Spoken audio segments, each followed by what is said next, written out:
What's my why behind everything I'm trying to do today? Honestly, it's just to help and serve others. That's just the reality. It's God's will and it was never mine in the first place. And with that being said, I'm just grateful to be sober today. 6 years sober. It's going to be 7 years in September. It's nuts. I started drinking at a really young age, when I was 12. And why did I start drinking at such a young age? Why did I have such a self destructive mentality? And that's just because I just wanted to get out of myself. I wanted to experience something different. I grew up in a very strict household. My mom was super strict. And today I call her my discipline teacher. If it wasn't for her, I wouldn't be where I'm at today mentally, physically, and spiritually. She allowed me to find myself in ways that I couldn't find myself. I mean, started drinking at 12. She'll put me in IOP programs, all that stuff. You name it, she put me in. And as I tell my story in more depth, I will be able to get more into it. But yeah, at 18, I got in a really horrible accident and I ended up in rehab for the first time, which I told myself a year before. I was like, I would never go to rehab. And look where I ended up, rehab. But going to rehab, it gave me a different perspective. It allowed me to think more clear-minded. Did I stay sober after rehab? No, I didn't. But I graduated high school, and as I graduated high school, I went through a really dark time in my life where it was kind of like I needed to find something to do. I got into fishing. I grew up fishing too, so fishing was definitely like that became like my drug. Spending like $200 on fishing rods, buying the best equipment, and I was pretty good at fishing. I should have started creating content on fishing. Honestly, me and my friend would have done some crazy content, but we were just so focused on just catching fish. Like, especially creating content takes a lot. You have to be that creativity is definitely within me, especially like, if you see my TikTok, there's a lot of creativity that I've been able to create within myself. But man, like, yeah, it was a fun time. But yeah, I got into fishing, and then one of the things that really helped me to like come into the program, go to AA, was the gym. The gym allowed me to get sober. But I remember in December I had a God moment. It was either church, God, church, or AA. I chose AA because that's where I felt the less judged. I grew up Catholic, so I didn't like how the Catholic religion worked. One of the things that I've talked about in the past couple months is that God gave me freedom, religion taught me fear, or religion taught me fear, God gave me freedom. That's just the reality, you know what I mean? God has given me free will to do whatever I want. And I'm only just part of the human experience, you know what I mean? I'm not perfect. I live my life the way that I want to live my life, but the more in tune I become within myself and the more spiritually connected I become, I come more in contact with God, because God is my creator. And so I can't lose sight of everything that I want to do for my life. Most importantly, I want to be able to help others that struggle through what I've struggled with and to show people where I'm at today mentally, There was a time in my life where I was super depressive, super suicidal.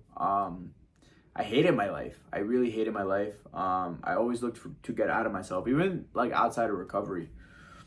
And it was just a dark time in my life, man. Until I always wanted a girlfriend. I always wanted all these things, and I got all these things. And one of the things that I learned in my journey is that I just really lacked gratitude. I lacked perspective. My mind, my way of thinking was just shit. It was crap.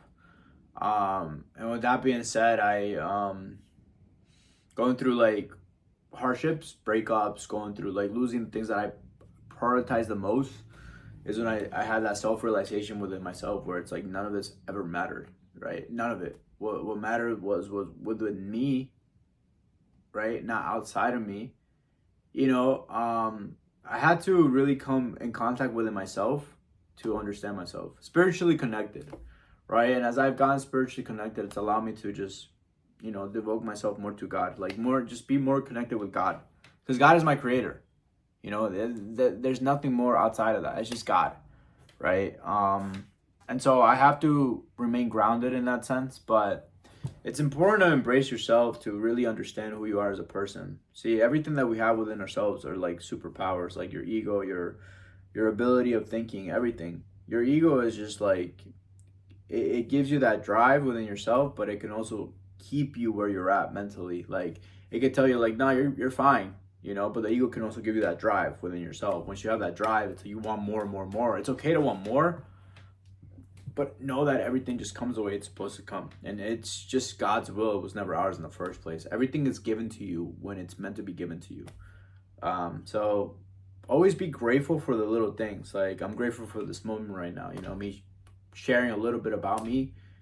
And so, because the only thing that matters is this moment, and anything outside of that doesn't even matter, right? And I just want to be as authentic as I possibly can be, because I definitely, like, you know, care so much about, like, if I'm cursing in videos, and it doesn't matter. It doesn't matter. You know, that's just a part of me, you know, and the more clear-minded I become, or the better I become as a person, the less I'll curse, the more educated I'll make myself sound.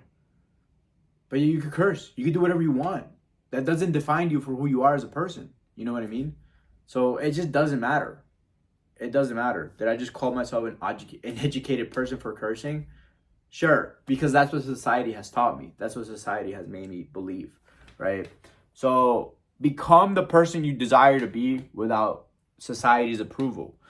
Because society will judge you, but the only person that can judge you is God. No one really cares. People will give you their opinion. 10 minutes later, they forgot about what they told you already. That's just how society works. That's just the truth. But it doesn't matter, you know. I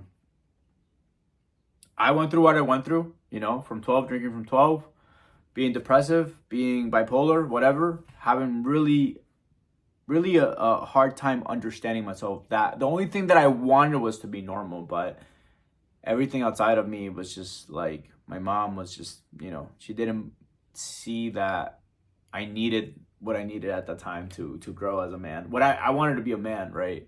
And I am a man, but what did it seem like to be a man to me? And now that I'm talking about it, I might as well just share on it, right? So, like, you know, growing up in a Latino household, drinking was definitely a big thing. I mean, unfortunately my grandpa passed away from alcoholism, but you know, I saw my uncles drinking and stuff, so, you know, it's fine. I'm not gonna say that I blame them for my behavior, my active behavior. Absolutely not. It's just what seemed cool. They seemed like they were having a good time, and one of the things that I heard this influencer talk about a few years ago is that your uncles are your biggest influencers, right? So that was just the truth. Like, there was just a lot of, you know, goonery, shenanigans, like partying, drinking, you know, and like my uncles, you know, they were young, so I just, you know, I looked up to them. But with that being said, man, like, even that, or like, you know, like one of my cousins would come over and they'll ask, like, where's your girlfriend, stuff like that, you know. So, dude, like, for me, it was like, oh, partying and having women, that's the cool thing to do, right? So when I got 12, I started drinking, and then, you know, started, you know, looking for girlfriends, all the negative things. I mean, that was just part of my human experience. I can't call it negative. It is what it is, you know. And I experienced so much, and in the process, I was just a scumbag, you know. I was just a piece of shit. That's just the reality. There's no better way to say it. But I learned a lot from these experiences, and if it wasn't for these experiences, I wouldn't be who I am today.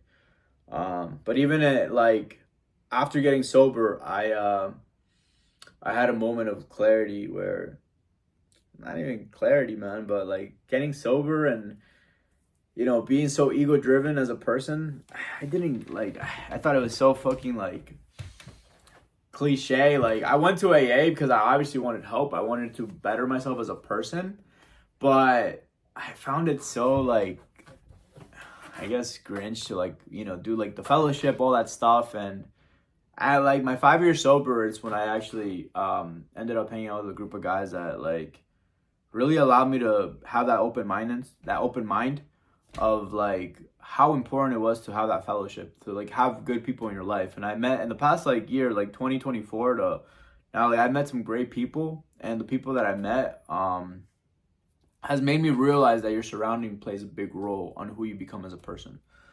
If you surround yourself with people that are just so realistic and live a realistic ass life, then that's the kind of life that you're going to live for yourself. I want to be around people that want it all, right? That want more than what I want to surround myself with, people that have more than me already. That's just the truth. Surrounding yourself with better people is the key to success. You want to be successful, especially in the world we live in. It's such a materialistic world, but it's just life itself. Like I want to be able to take care of my family. I want to, I want to be a good husband one day. I want, those are my wants. Those are my deep wants, right? But it's going to come on God's time, and that's something that I have to be consciously aware of. But, yeah, I became I became what I became based on like what I saw. And then also, not feeling loved enough, not being, like my mom, she was my discipline teacher, literally, but I just felt like there was a lack of love, like a lack of emotional love.